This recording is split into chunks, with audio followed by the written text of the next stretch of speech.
ঢালিউডের megastar Shakib Khan, যিনি ঢাকাই চলচ্চিত্রে হিট মেশিন হিসেবে বেশ পরিচিত। এক দশকেরও বেশি সময় ধরে একের পর এক সুপারহিট সিনেমা উপহার দিয়ে তিনি নিজের অবস্থানকে শক্তিশালী করেছেন। তার নতুন সিনেমা দরদের শুটিং শেষ হয়েছে অনেক আগেই। বারবার মুক্তির তারিখ ঘোষণা করা হলেও বিভিন্ন কারণে এখনো চূড়ান্ত হয়নি তারিখ। তাই দরদের উত্তেজনা ভক্তদের মাঝে ছড়িয়ে দেওয়ার জন্য শাকিব খান তার ফেসবুক পেজে একের পর এক রহস্যময় পোস্ট শেয়ার করছেন।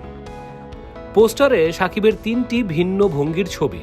উপরে লেখা আছে, দুলু মিয়ার খোঁজ মিলেছে, আগামীকাল তাকে জনসমক্ষে আনা হবে।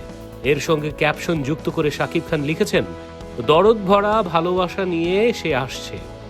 এই কয়েকটি বাক্যই যথেষ্ট ছিল তার ভক্তদের হৃদয়ে তীব্র উত্তেজনা ছড়ানোর জন্য। হাজার হাজার শেয়ার, লাইক আর কমেন্টে ভরে উঠেছে তার পোস্ট। ভক্তরা যেমন শাকিবের পোস্টের প্রতিক্রিয়া জানাচ্ছেন, তেমনি তারা অধীর আগ্রহে অপেক্ষা করছেন দুলু মিয়া চরিত্রের উদ্ঘাটনের জন্য।